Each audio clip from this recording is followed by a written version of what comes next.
They conquered the largest connected land empire in human history, riding thousands of miles across freezing steppes and scorching deserts, often surviving on nothing but what their horses could carry. The Mongols weren't just fierce fighters, they were master survivalists, shaped by one of the harshest environments on Earth. Today, we're breaking down exactly how Mongol warriors survived life on the steppe, brutal campaigns, and the sheer scale of their conquests. Welcome back to How They Survived. The Mongolian steppe is one of the most extreme environments a civilization has ever called home. Summers can reach scorching highs, while winters plunge to brutally cold temperatures, often with fierce winds sweeping across open grassland with no natural shelter for hundreds of miles. This is the environment that shaped the Mongol people long before Genghis Khan united the tribes in the early 13th century. Mongol life was nomadic and centered around herding horses, sheep, goats, cattle, and camels. Entire communities moved seasonally to find grazing land and water, living in portable round tents called jurs, which could be assembled and disassembled quickly. This constant mobility wasn't just a lifestyle choice, it was a survival necessity in a land where no single location could sustain a community year-round. From a young age, Mongols were trained to ride horses and shoot bows, skills essential for herding, hunting, and eventually warfare. This deep integration of horsemanship into daily life gave rise to what would become one of the most formidable military forces in history, an army that moved, ate, and fought largely from horseback. The Mongol diet was built almost entirely around their herds, since the steppe's harsh climate made large-scale farming difficult in most regions. Dairy was central to daily life. Mongols consumed massive quantities of milk from horses, cows, sheep, and goats, often fermenting it into products that could be stored longer and provided probiotic benefits. The most famous of these is arag, a fermented mare's milk with a slightly alcoholic content, which was a dietary staple and remains culturally significant in Mongolia today. Dried curds, called arul, were another key food made by drying yogurt like dairy into hard chunks that could last for months without spoiling, making them perfect for long military campaigns. Meat, primarily from sheep and goats, was another core component of the diet, though it was often reserved for special occasions among ordinary herders, since livestock were more valuable alive for milk, wool, and transportation than slaughtered for meat. When meat was eaten, virtually the entire animal was used, including organs, blood, and fat, minimizing waste in an environment where resources were precious. For military campaigns specifically, Mongol soldiers developed one of history's most efficient portable food systems. Each warrior typically carried dried meat and dried curd rations that required no cooking, allowing armies to move quickly without stopping for extended meal preparation. Some historical accounts describe soldiers carrying dried milk curd that could be dissolved in water or using blood from their horses in dire situations, an emergency practice allowing a rider to draw a small amount of blood from a horse for nourishment without seriously harming the animal. This ability to travel and fight without a heavy supply train was one of the single greatest advantages of the Mongol military.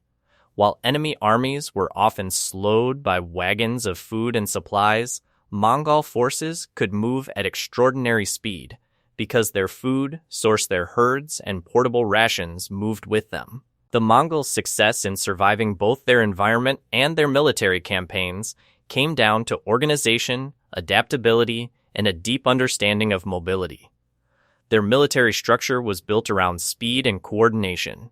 Warriors were organized into units of 10, called an arban, which combined into larger units of 100, 1,000, and 10,000. This decimal system allowed for rapid communication and coordinated movement across vast distances, letting Mongol forces regroup, split, and strike with remarkable precision.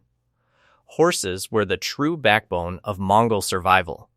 Each warrior typically brought multiple horses on campaign, rotating between them to prevent exhaustion and allow for near-continuous travel. Mongol horses were smaller and hardier than many European breeds, capable of surviving on sparse grazing and enduring extreme cold, perfectly adapted to both the steppe and long military campaigns.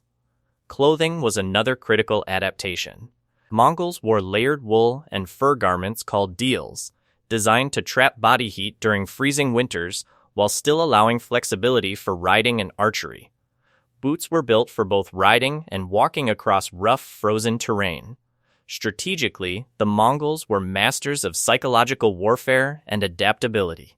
They used feigned retreats to lure enemies into vulnerable positions, employed extensive scouting networks to gather intelligence before engaging, and were quick to adopt new technologies and tactics from the civilizations they encountered, including siege equipment from China and administrative systems from Persia.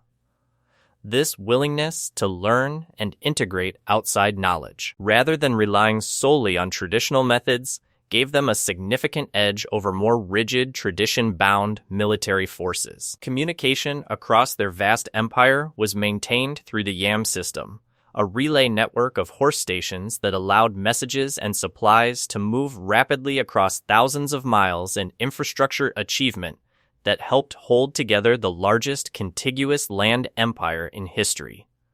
Despite their resilience, Mongol warriors and their empire faced serious disease threats, some of which had consequences reaching far beyond the steppe itself. Harsh winters brought risks of frostbite, hypothermia, and malnutrition-related illnesses, especially during years of poor grazing when herds weakened and dairy and meat supplies dropped. A bad winter, known in Mongolia as a zud, could kill massive numbers of livestock, indirectly threatening human survival by cutting off the primary food source for entire communities. Long military campaigns exposed Mongol soldiers to unfamiliar diseases as they moved through different climates and regions, from the humid environments of China to the deserts of the Middle East. Dysentery and other gastrointestinal illnesses were common risks tied to contaminated water and food during extended campaigns far from home. Perhaps the most significant disease connection tied to the Mongol Empire is the debated role Mongol trade routes and military campaigns may have played in the spread of the bubonic plague, the disease responsible for the Black Death from Central Asia toward Europe and the Middle East in the 14th century. Historical accounts suggest that plague-infected fleas carried by rodents may have spread along trade and military routes connected to the Mongol-controlled Silk Road network, though historians continue to debate the exact mechanisms and extent of this connection.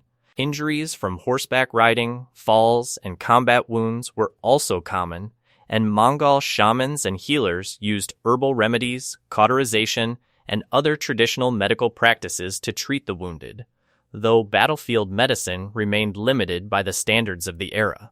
The Mongols didn't just survive one of the harshest environments on Earth, they built an empire out of it. Their entire way of life, from portable dairy rations to multiple horses per rider, to a communication network stretching across continents, was engineering survival into every part of daily existence.